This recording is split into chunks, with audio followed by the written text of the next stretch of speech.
మిమ్మును వెలుపలకు రప్పించెదను. కొట్టు చప్పట్లు ఒకసారి.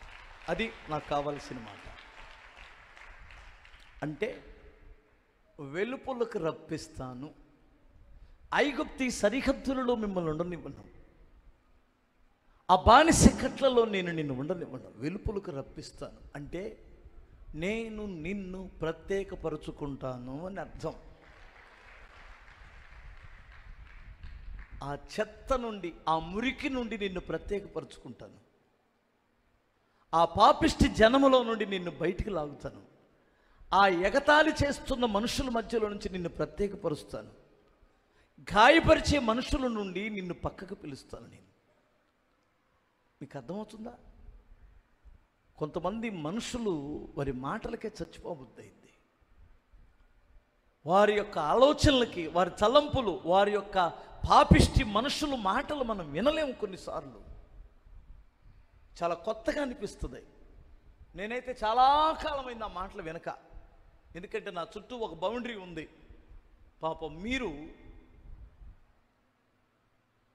నాదొక రాజ్యం, చర్చి రాజ్యం, స్తోత్రం చెప్పాలి. నా దగ్గరికి ఎంత పెద్ద పూలు వచ్చినా గొర్రె పిల్లలాగే వచ్చింది. అది దాటగానే పెద్ద పూలు అయిపోయింది. మరి ఏంటో తెలియదు. అందుకనే నేను అనుకుంటాను, అందరు గొర్రె పిల్లలే అనుకుంటాను. నా ముందు ఎవరు బూతులు మాట్లాడరు, ఇంచుమించుగా బాగానే ఉంటారు. నాకు తెలీదు, కానీ మీకు తెలుసు. మీరుంటున్న పేటలో, మీరుంటున్న మనుషులు, మీరు కాపురం చేస్తున్న మనుషుల మధ్యలో వారి మాటలు చూసి మీరు అనేక సార్లు నొచ్చుకుంటున్నారు. వారి గాయపరిచే మాటలకి మీరు చాలాసార్లు అయ్య బాబోయ్ ఏంటి మనుషులు అనుకుంటున్నావు. వారి బొంకే బొంకులు, వారు మాట్లాడుతున్న అబద్ధాలు, వారు నటిస్తున్న నటనలు, వారి యొక్క ఆచారాలు, వారి బుద్ధులు, వారి నీచమైన కార్యాలు చూసి చాలా నొచ్చుకుంటున్నావు.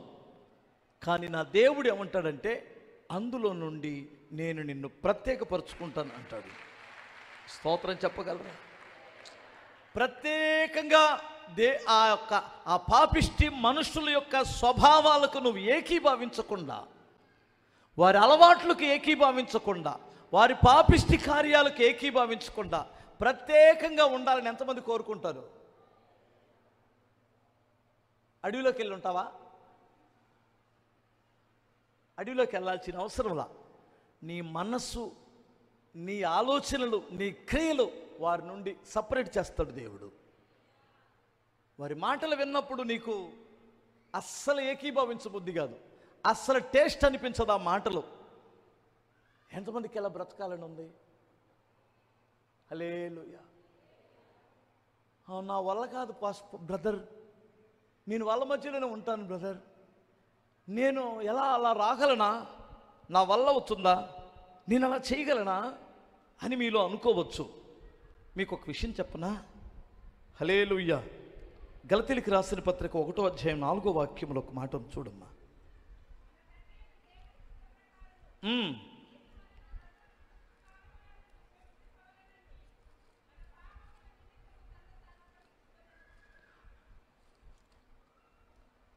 ఏముందంటే, మన తండ్రి అయిన దేవుని చిత్త ప్రకారము క్రీస్తు మనలను ప్రస్తుతపు దుష్టకాలములో నుండి విమోచించునని మన పాపము నిమిత్తము తన్ను తాను అప్పగించుకు. ఏ కాలము నుండి? దుష్టకాలము నుండి. ఇదే కాలం చెప్పండి. ఏ కాలం? నీతి లేని కాలం అండి. నీతి లేని కాలం అండి. అబద్ధం అంటే మంచినీళ్ళు ఆడినట్టే, మంచినీళ్ళు తాగినట్టే. యథార్థత లేని కాలం అండి ఇది. ఇందులో నుంచి దేవుడు తప్పిస్తానంటాడు. ఇంకొక మాట చెప్పనా మీకు? ఒకసారి చదవరా, 17వ అధ్యాయం యోహాను సువార్త, 17వ అధ్యాయం యోహాను సువార్త, 17వ అధ్యాయం 14వ వాక్యం నుండి చూడండి. ఎంత చక్కటి మాట. నేను ఎందుకు తప్పిస్తానో తెలుసా? మిమ్మల్ని ఎలా తప్పిస్తాడో తెలుసా?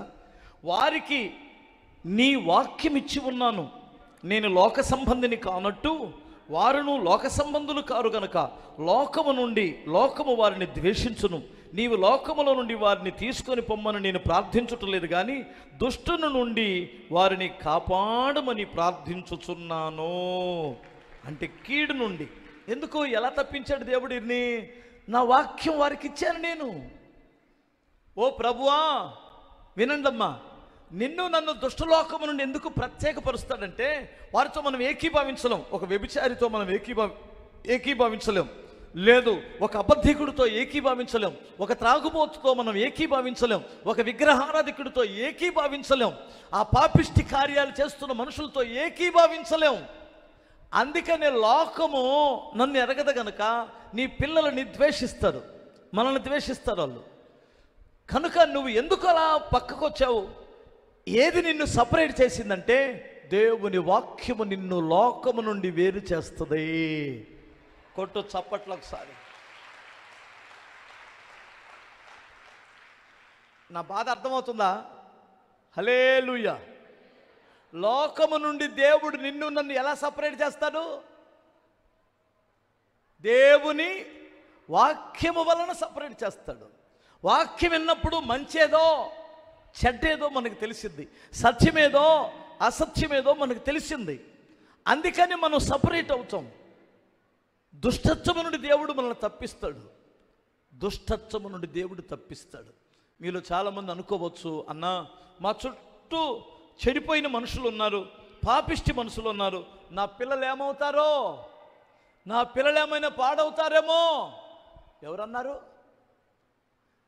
నీవు నీ కుటుంబము దేవుని సన్నిధికి వచ్చి వాక్యం ఉంటే, ఆ పిల్లల మధ్యలో నిన్ను నీ కుటుంబాన్ని శ్రేష్టమైన వారికి నిలబెట్టగలడు. లోతు అగ్నిగుండము నుండి తప్పించుకున్నాడు కదూ. లోతు నీతిమంతుడని బైబిల్ సాక్ష్యమిస్తుంది.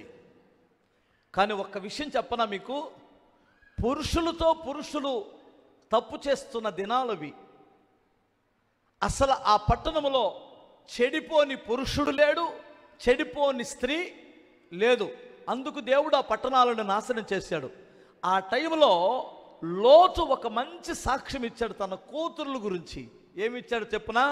అన్నలారా,